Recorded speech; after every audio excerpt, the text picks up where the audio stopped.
Play ball. Hot off the press, handicappers from WagerTalk, Sports Memo, and the Gold Sheet have collaborated on the 2023 WagerTalk Media MLB Betting Guide. From World Series odds to regular season win totals and everything in between, this year's betting guide features previews on all 30 teams, all 6 divisions, and season-long awards like the Cy Young, MVP, and Rookie of the Year. Each preview contains key roster acquisitions and departures to help you get up to speed before opening day. Visit wt.buzz/MLB23 to download your free guide, and we'll see you in the batter's box.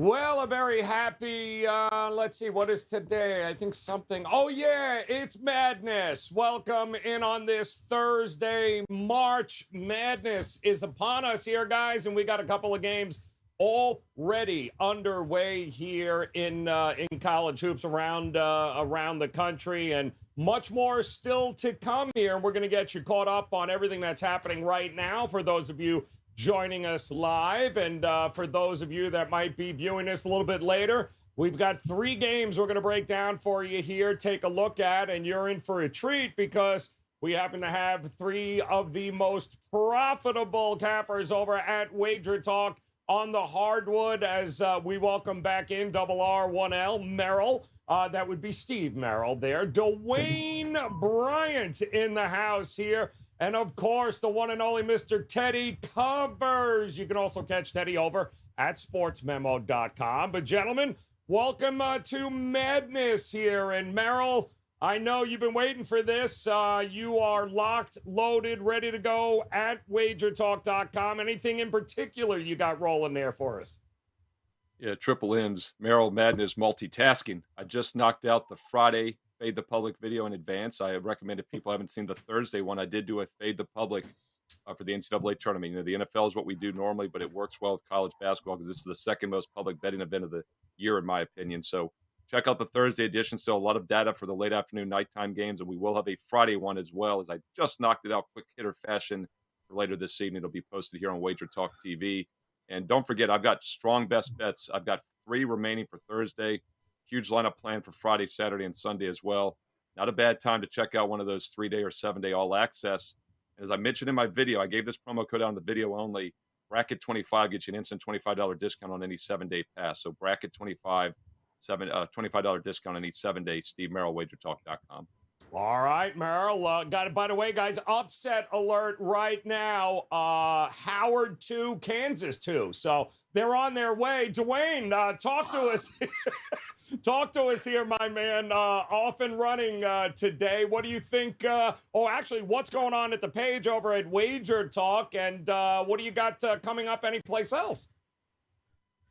Man, I'm already 2 games in and my nerves are already shot. I had a 3% play on the West Virginia Maryland first half under that won by a point.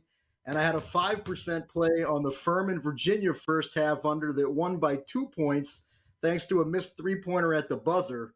I do have one more play today in college hoops, and I'm going to be giving it out here on the show.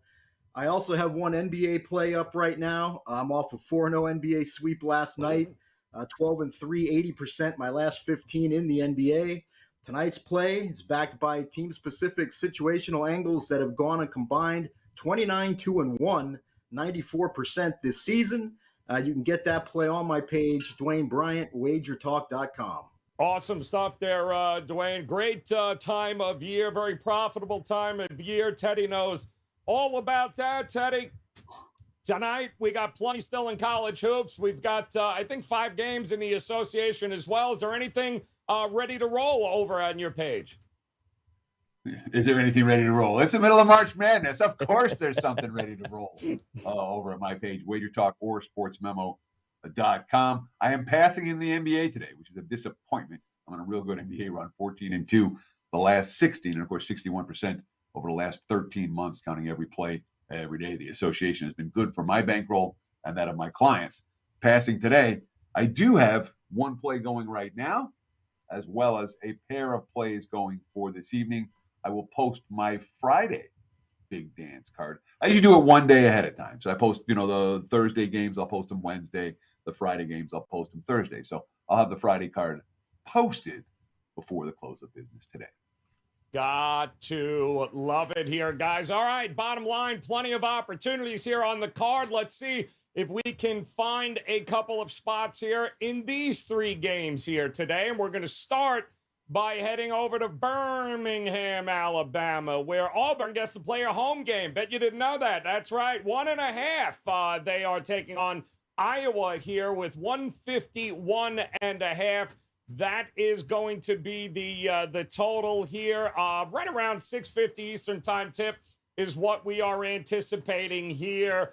Good old Coach McCaffrey can't be all happy that Iowa's got to travel to Auburn for a home game there with them, but it is what it is here. Merrill, what do you think we're going to get from the Auburn Tigers here tonight against Iowa? Yeah, I just did a ESPN radio hit down in the Tennessee Valley, Alabama area. So we always talk SEC, and it came up. Of course, Auburn's got a freshman who's sitting out for the NBA draft. He might be a mid to late second round pick at best. This is ridiculous. I didn't think we'd ever see something like this in college hoops, but we see it obviously in college football in the bowl games now. And it makes no sense why you would play in the conference tournament the week before and then not play the one NCAA tournament game. But anyway, some bad advice there. But you do wonder if maybe that somewhat affects the locker room a little bit. It's obviously not a positive for Auburn. I'm not sure the player is going to make that much of a difference, but I do think the atmosphere could change. Yet we've seen some money come in on Auburn. They opened one, it's up to 1.5, a little bit of a move to the under by about a half a point as well. I lean Iowa here, and I saw an interesting article yesterday. They were taking all the big time metric websites and who their Final Fours would be, like Ken Palm, Sagrian, shot quality, who I know a lot of guys like Dave Koch and Brian Leonard use heavily. WagerTalk.com respects that website. We've talked to them as well. If I'm not mistaken, I think shot quality's got Iowa in the Final Four in their bracket. It hasn't beaten Houston to get there. I'm not sure I'm going to go that far, but I do think Iowa's probably the better team. And I think the situation, despite being a semi-home game for Auburn, favors Iowa. But I really could see this one going either way. And by the way, long-term, about a 58 to 60% play over the last few decades playing teams in their home states. That does favor Auburn, but I think there's some off-court distractions there. And I think Iowa's probably the better team from what was the best conference in college basketball this year, the Big Ten. Yeah, no doubt. And the way they handled Nebraska. No, that didn't work either. Dwayne, talk to us here. Iowa, Big Ten taking on SEC. And listen, you got to think there's going to be a little bit of Auburn bias there in the crowd today. Are you leaning one way or the other in this one? Yeah, you guys mentioned it. This game is being played in Birmingham, which is only about 100 miles from Auburn. So this is a semi-home game for the Tigers. They've done well in the opening round of this tournament under Bruce Pearl, winning all 3 games straight up. And since this line is basically just asking us to pick the winner, looks pretty easy to take Auburn here. But in those 3 big dance opening games under Pearl, Auburn was an average favorite of minus 9.8. So they're expected to be in for a much tougher battle in this one. On the other side, Iowa under Coach Fran McCaffrey they've done well in the opening round as well, going 4-2 straight up. Although they did get upset by Richmond last year, despite being a 9.5-point favorite. I did some research using the SDQL database. I found 3 separate situational angles that all favor Iowa here. Number 1, single-digit SEC favorites coming into the tournament off a loss like Auburn are just 4-6 straight up, 2-8 ATS over the last 3 big dances.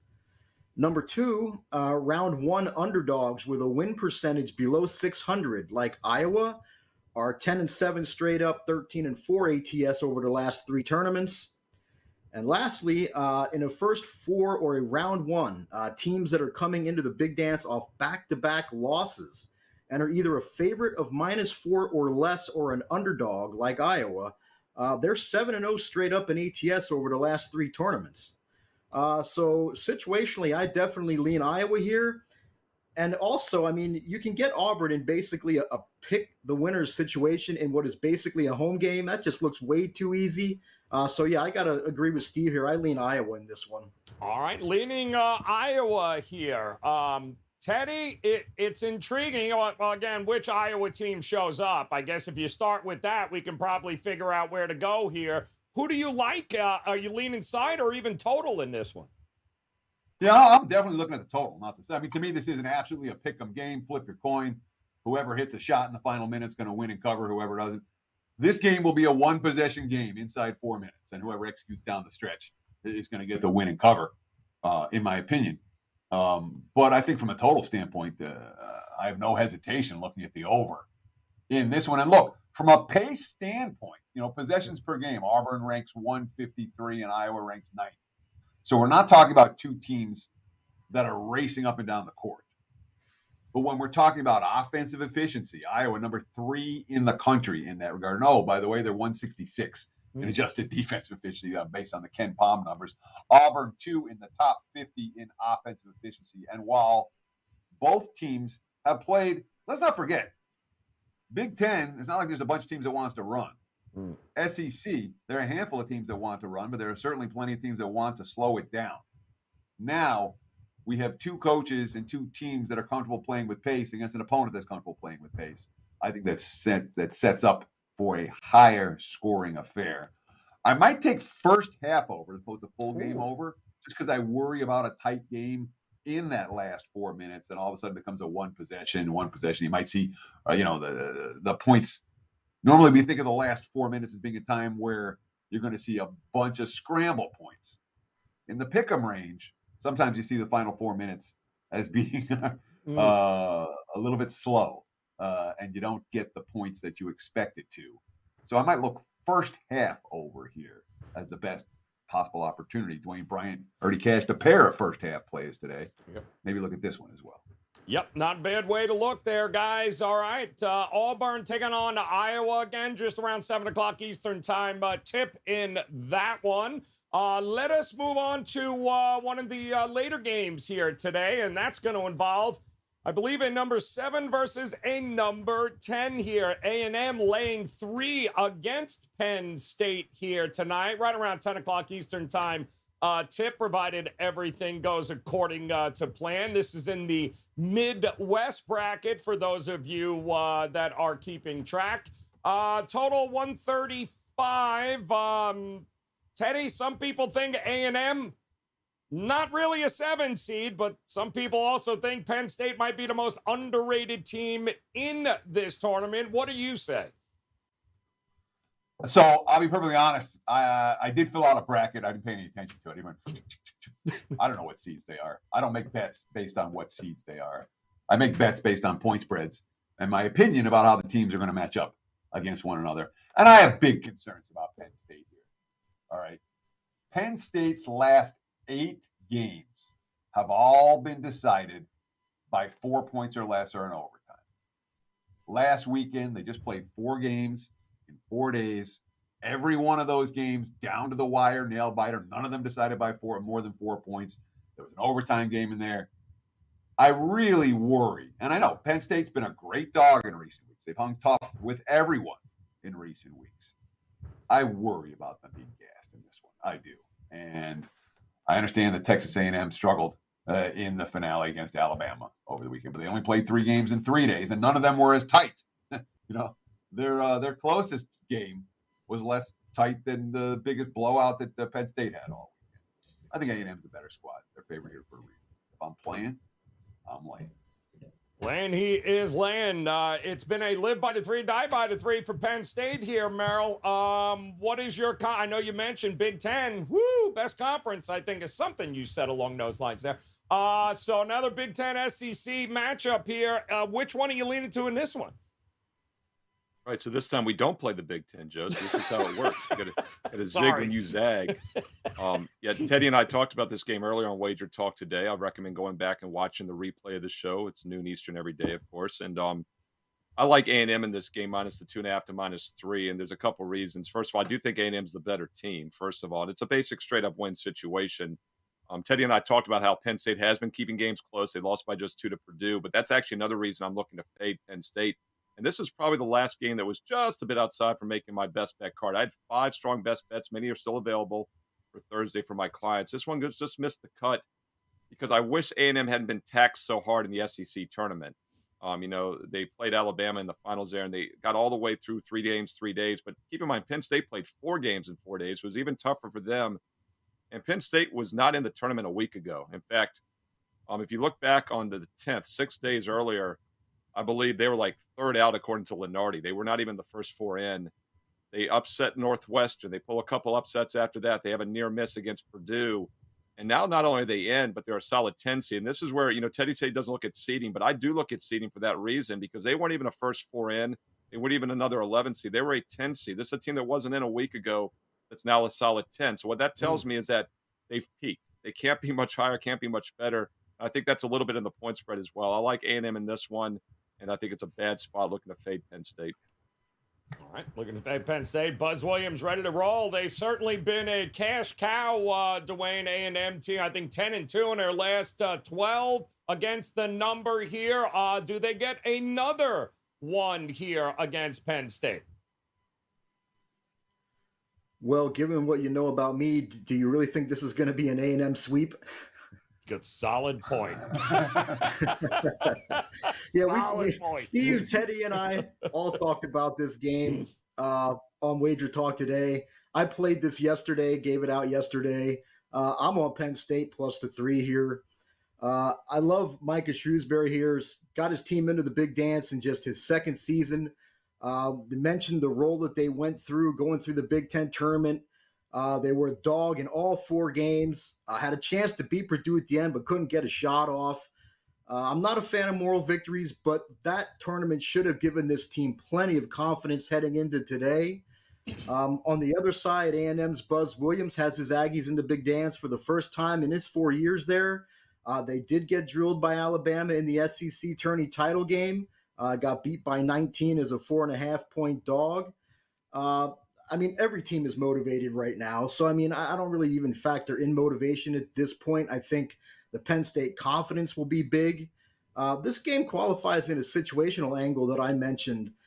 Single-digit SEC favorites coming into the tournament off a loss, like Texas A&M, are just 4-6 straight up, 2-8 ATS over the last 3 tournaments. And going back to Penn State for a minute, in Shrewsbury's 2 years there, Penn State has been very good in neutral site games, 8-5 straight up, 12-1 ATS. On the other side, Buzz Williams Aggies were just 3-4 straight up in ATS in neutral site games this season, despite the average line being A&M minus 4.3. And I mentioned Penn State's neutral site success. They were an average 2.8-point underdog. You mentioned Penn State being an elite 3-point shooting team. Texas A&M is 352nd out of 363 teams in 3-point attempts per field goal attempt. And according to shot quality, they're 212th in open 3-point rate. Penn State's defense did struggle this season against elite jump shooting teams, and they also struggled to force turnovers. But those are 2 areas you don't need to excel in when you're playing Texas A&M. I happen to like the fight in this Penn State team. I think they got some confidence now off of that Big Ten tournament showing, and I think they can carry that over today. I do like Penn State, and like I said, I did play them plus the 3. Jalen Pickett could very well be the best player on the court here for Penn State tonight. As he goes, they'll go. Should be a good one with A&M and Penn State here tonight. Again, 9:55, somewhere around in that ballpark, guys, out in the Midwest. All right, we got one more game we'll take a look at here, and this one's going to be out west in the Sacramento, California. At 7:35 Eastern time, we're going to have Northwestern laying 1.5. Now the Big Ten team here taking on the Mountain West, Boise State, and certainly a little easier to travel, I guess, for Boise State out there than Northwestern, but Dwayne, kick us off here, man. 128, one of the lower totals on the board. How are you approaching this one? Well, I think this is Leon Rice's 13th season as the coach of Boise State. He's yet to win an NCAA tournament game with the Broncos. They're 0-3 straight up, 1-2 ATS. They were a dog in all 3 games, including last season when Memphis knocked them out by 11. They were 3.5-point dogs in that one. We have another long-tenured coach on the other side, Chris Collins. I think this is like his 10th year with Northwestern. It's been 6 seasons since Collins led the Wildcats to the NCAA tournament, but they did win their opening round game. They upset Vanderbilt as a small dog. They opened as a small dog here, but the line has swung. Last I looked, they were the favorite. Going back to Boise, they're fighting some history here. Not only has this school never won an NCAA tournament game, they're 0-8 all time, but they've never beaten a Big Ten team. They're 0-7 all time. Boise was good on neutral courts this season, 5-2 straight up in ATS with an average line of about a pick'em. Northwestern was just 1-2 straight up, 2-1 ATS on neutral courts, including 1-1 straight up in ATS in the 2 games where they were a small favorite. I think if I had to bet this game, and I didn't, but I would probably bet the first half under. Northwestern's only had 2 NCAA tourney games under Collins, but they only averaged 59.5 total first half points, and that includes a game against Gonzaga. Northwestern's one of the NCAA's slowest paced teams. And on the other side, Boise State's only 3 NCAA tourney games under Rice resulted in an average of just 56 total first half points.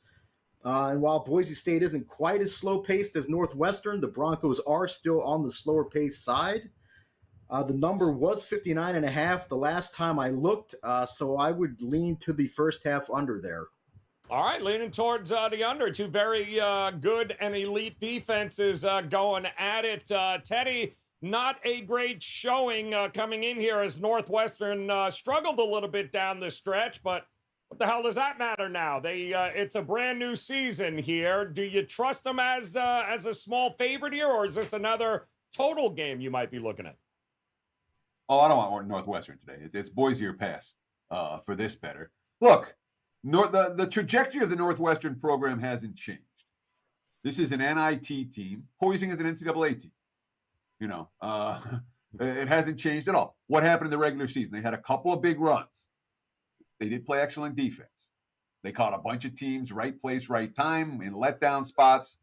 They won more than their fair of coin flips. And Boo Buie just, was incredible. He had a bunch of, did everything for the Wildcats in multiple games to earn them an NCAA bid that they deserve. But as a team, this Northwestern team is not any better than last year, much better than last year's or the year before's. They're comparable, all right? The program hasn't changed. I think they're overvalued. And, of course, they've lost 4 or 5 coming in. The lone win came against Rutgers, who collapsed down the stretch. I'm not convinced Northwestern's that good.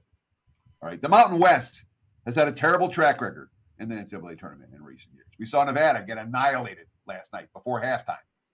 All right, so there's certainly people that are betting conferences. Merrill talked about how the Big Ten was as good as any conference in the country this year. And the Mountain West has a bad track record, recent, and even this year so far. So I understand why the money's come from Northwestern. But Boise was the best team in the Mountain West, certainly for most of the season. The conference got 4 teams in for a reason. Boise beat Colorado. They beat Washington State. They beat Texas A&M. They beat St. Louis. They're all straight-up wins. They're all as underdogs, and they all came away from home. It's a senior-laden squad worthy of support. I think Boise wins this one. Give me the Broncos. So just to reiterate what Teddy is saying there, guys, with that loss last night by Nevada, 0-9 in the last 4 tournaments for the Mountain West, and a stellar 25-51-2 against the number since 1991. So things have been going outstanding for the Mountain West in the tournament. But Merrill, that could all change. We got Utah State right now as of recording underway against Mizzou. What are your thoughts here, though? Are you a buyer of Northwestern in the Big Ten against Boise State in the Mountain West?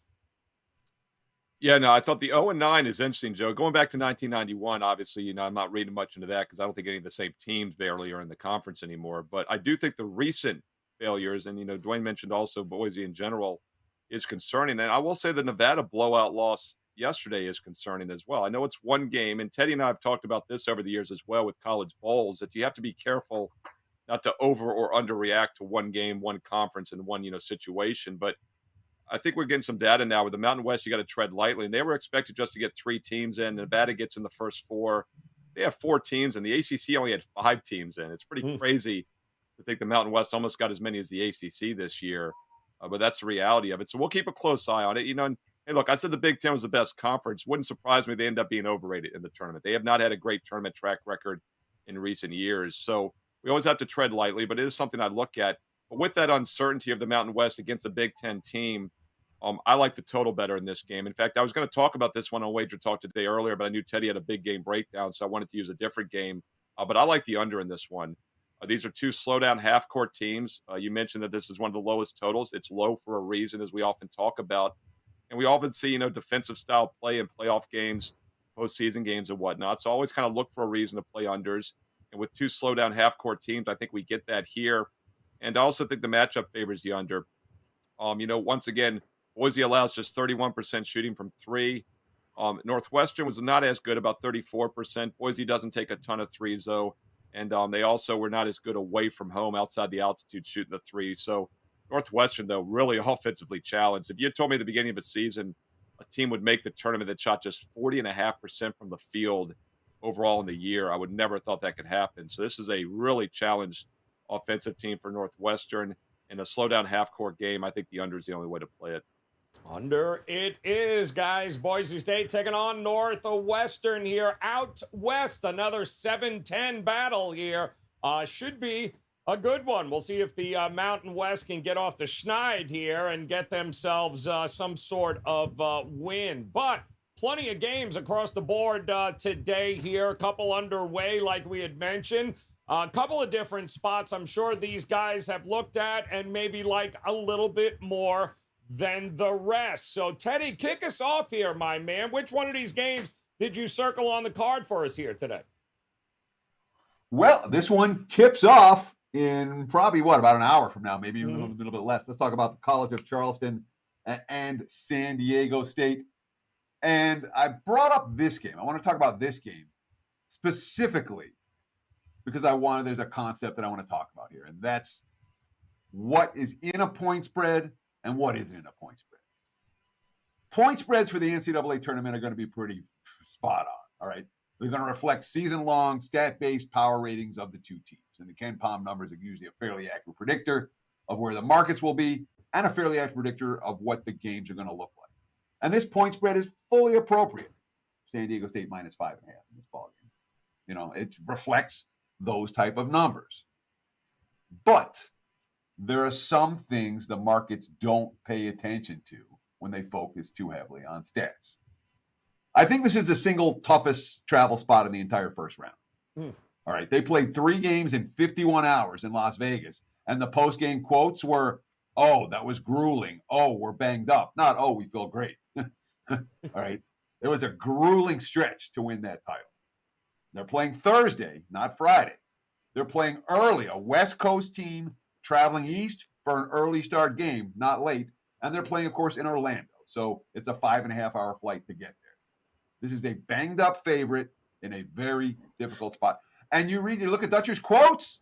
He's already making excuses. He really is. It is what it is. Maybe we should have been a higher 5. Maybe we should have been a 4. Maybe we should have been in Sacramento. Maybe we should have been in Denver. It's surely worth noting the Aztecs 6-20 straight up in the Eastern time zone. They've lost each of their last 4 by 14 points or more. Charleston's fans can drive to this venue. They'll have the crowd support. I would not be surprised if they win the game. I certainly think they can give San Diego State a battle. Charleston plus 5.5. Best of luck. Boom. Get her done in Orlando, coming up about an hour, guys. So about 3:30 Eastern time. Hop on over, get yourself a piece of that game. And Dwayne, talk to us here. Of the ones on the card today, which one did you circle for us? Well, I'm going to go back to the one we talked about because it was an actual play that like I said, I played it yesterday, gave it out yesterday, and that's Penn State, gave it out at +3. I like them at anything +2 or better. I won't go through all the details I went through earlier, so I'll just summarize. I like Penn State the way they rolled through that Big Ten tournament. They were a bucket away from beating Purdue in the Big Ten title game. I think they carry that confidence forward through at least today. They've been awesome on neutral courts under Micah Shrewsbury. And, like I said, I just like the way they rose to the occasion, not once, not twice, not even 3 times, but 4 times in that Big Ten tournament, springing 3 upsets, damn near a fourth. They were down 17 to Purdue, battled back to within a single point. They can certainly do the same here if they have to. They should have the confidence to do so should they get down big. I expect similar fight from them here in a game that I certainly think they can win. And I'll gladly take the points with Penn State here as my best bet for the show. All right, there it is. Penn State +3 for Dwayne Bryant and Steve Merrill. A lot of different angles to look at here. Merrill, I know best bets are ready to roll for you as well here today. Talk to me. Which one did you circle for the show here? Yeah, going to look at a free college basketball play for Thursday night here. Just a quick reminder, I gave out 2 additional free plays on Wager Talk today earlier with Prez and Teddy covered. So check out the replay here on the network. We talked the Houston, Northern Kentucky game and also the Texas A&M Penn State game. So 2 free plays in that. Going to look at another play on the nighttime card here in a moment between Boise and Northwestern. Quick reminder, I do have a few best bets remaining still for Thursday. Also a huge card for Friday. Also Saturday and Sunday is looking great. I love the round of 16 this weekend. I think that's actually where you can make some serious money in the NCAA tournament. So not a bad time. Check out a 3-day or 7-day all-access pass. And if you get a 7-day, use promo code BRACKET25, BRACKET25 for an instant $25 discount on any 7-day package. Steve Merrill, WagerTalk.com. Also, my Fade the Public video for Thursday is still available. I'll have an additional Friday Fade the Public as well here on WagerTalk TV. So hit subscribe and hit the bell for instant alerts when that video goes live. All right, let's look at the under between Boise State and Northwestern tonight at 7:30 Eastern on True TV. And I think this will be on the lowest, if not the lowest scoring games on Thursday. And that's why it's one of the lowest totals for a reason, just 128. But both teams play extremely half-court slow offense. Boise's in the bottom third. Northwestern's 305 in tempo. And Northwestern, they might be from the Big Ten, but they're going to have trouble scoring against this Mountain West team. Boise's a good, efficient defensive team, one of the top 20 defensive efficiency teams in the entire nation. They hold opponents to just 41% shooting. Their opponents average nearly 45 on the season. Now we get Northwestern, who's one of the most offensively challenged teams I've seen in recent years to make the NCAA tournament, shooting just 40.5% from the field this year. And it's not gotten any better. They're just 38% their last 5 games. Look for an ugly half-court, low-scoring game, but you can make some money with it. Northwestern and Boise State under 128 at 7:30 Eastern Thursday night. By the way, I've got a free NBA play as well, a free NBA play on my page for Thursday. Steve Merrill, WagerTalk.com. All right, good stuff there, Merrill. And our good friends over at thegoldsheet.com, they have got a play they're focusing in on, and it's going to be with Tennessee and Louisiana Lafayette. They're going to go with the under in this matchup. As they point out, of course, Louisiana's offense has been a whole lot less potent on the road this year. And we all know Tennessee's defense, number 2 in efficiency, number 2 in effective field goal percentage, and number 1 from 3-point shooting allowed. And by the way, neither team shoots free throws all that well, particularly Louisiana, as they just coming in around number 321 in the country. And we'd invite you guys, of course, to head over to goldsheet.com. Check them out. Write-ups on a number of games and great stats and numbers to utilize there when handicapping. So it's all together for you there at goldsheet.com. And as long as we're on that game, I'm going, sometimes if it walks like a duck and talks like a duck, it's a damn duck, even though we're trying to make it out to be something else. Tennessee blowing out Louisiana, guys, is it's the duck. It's going to happen. Just like Tennessee has blown out lesser competition. Think South Carolina with Tennessee. Their issues happen with better competition, not to mention the number 1 player for Louisiana, Greg Williams, turf toe, in all likelihood is not going here, and he is a big part of their team and that offense. Gotta love Tennessee to handle business here. I'll lay the 10.5, the 11. I think it's going to be blowout city. There will be a couple here today. I think that for sure is going to be one of them. One more time, guys, to a recap. Here we are, Boise State taking on Northwestern. Merrill's going under in that one. Don't expect a whole lot of scoring there. 128 is the number, while Dwayne Bryant likes Penn State +3, likes him to get it done here today, while Teddy, Charleston +5.5 against San Diego State and Mountain West. Teddy's going to take them points there with Charleston, as they've already started chucking up threes. The game hasn't even started. I'm going to take Tennessee laying the 11 here today against Lafayette, and friends at the Gold Sheet, they too going to stick with that Tennessee game, only they're going under 135.5. And just like that, we are off and running as the madness has begun. And if you head over there to Teddy's page, not only at Wager Talk, you can go to Sports Memo and get him as well. Steve Merrill, also Dwayne Bryant, guys. Now would be a good time for those 3-day, 7-day, and 30-day all-access packages. Partner up with all three of these guys. The bets are waiting. The tickets are ready to cash. It starts by you guys visiting these three over at WagerTalk.com. All right, off and running. We'll be back again tomorrow. Of course, we got a couple of more round one games that we're going to break down for you. Take a look as to what's happening in the weekend. And, of course, until then, on behalf of Merrill, Teddy Covers, and Dwayne Bryant, we appreciate the time. Guys, best of luck with all the plays here today. Come back and join us again tomorrow. We'll do it all over again. Good luck.